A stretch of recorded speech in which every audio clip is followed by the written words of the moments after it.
Fala-se muito sobre a crise europeia e a possível mudança no protagonismo da economia mundial favorável ao Brasil, né? Qual que é o provável cenário para os próximos anos aqui com a nossa economia?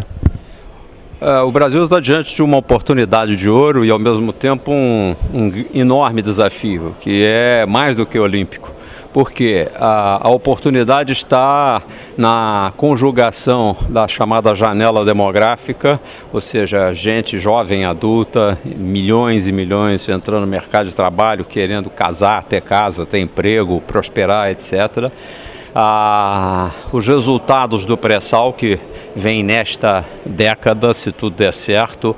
O outro pré-sal brasileiro que já está pronto, que é o agronegócio, muitas vezes não mencionado, mas tão importante quanto em termos de geração de riqueza e até mais em geração de riqueza no interior do Brasil e tudo mais que está acontecendo. Essa é a oportunidade. Entretanto, o Brasil está diante de um desafio que é matar o monstro TEG.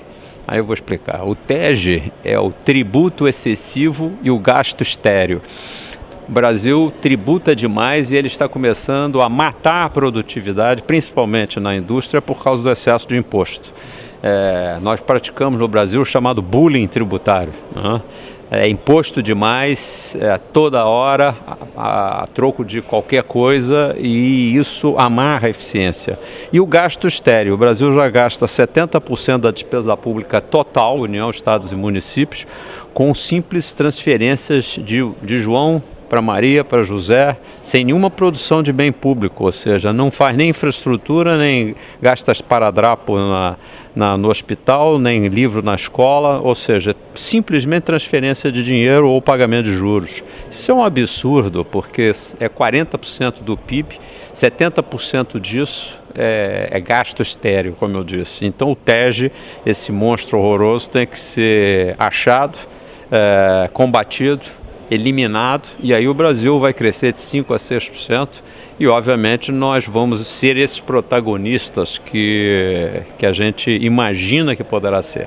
O que é importante a gente entender aqui no Brasil é que não existe milagre na economia. Ou a gente faz a coisa certa ou a gente perde produtividade. Os Estados Unidos fizeram a coisa errada e continuam fazendo a coisa errada na medida em que inflam a economia para, de certa forma, adiar o processo de ajustamento necessário, que é doloroso, que o Brasil fez nos anos 90, portanto nós sabemos como dói e como nos atrasa, e que estamos arriscados se a Dilma não tomar pé de uma agenda positiva, que ela ainda não tem, nós vamos estar aqui de certa forma preparando, como disse um amigo meu ontem no e-mail, preparando tranquilamente o nosso empobrecimento no futuro.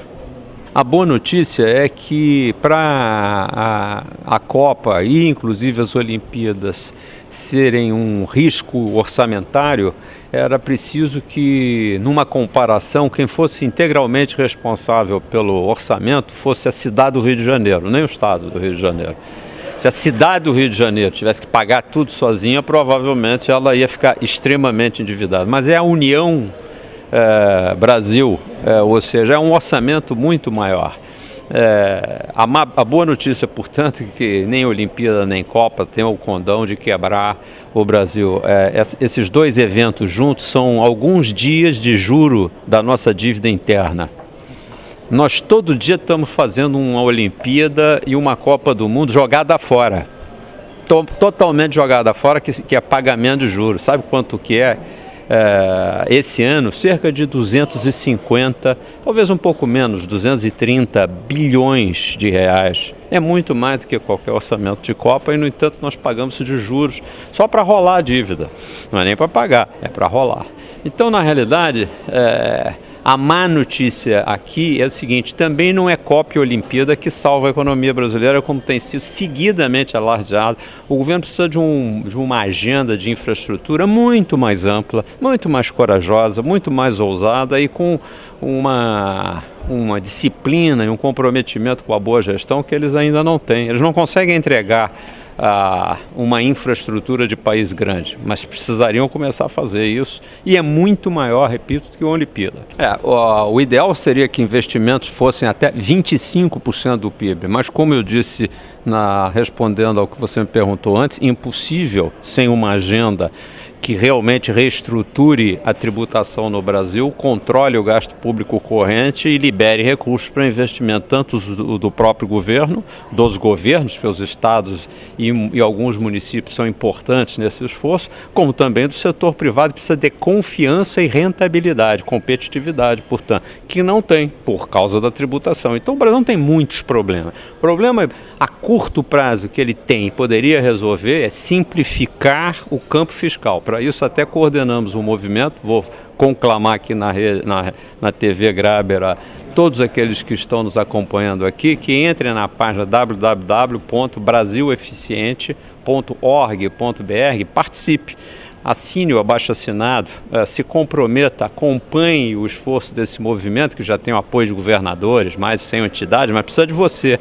assinando, pedindo simplificação fiscal, o fim do bullying tributário. Aí sim o Brasil vai passar da minha previsão atual, que é apenas de uma evolução moderada da economia, para uma evolução forte. Por enquanto, 2012 tem evolução moderada. Também não é retração, porque a renda salarial está subindo, o crédito ainda está aumentando, inclusive de consumo, mas é bom lembrar, o endividamento da classe média e da classe C também estão aumentando. Portanto, nós estamos próximos de um ponto em que a economia tende a desaquecer um pouco e realmente necessitar do estímulo de investimentos novos e, repito, uma nova agenda. Para isso, nós precisamos mobilizar a opinião pública, apoiar a presidente no sentido de ela conseguir votar uma agenda realmente simplificadora para os empresários poderem trabalhar nesse país.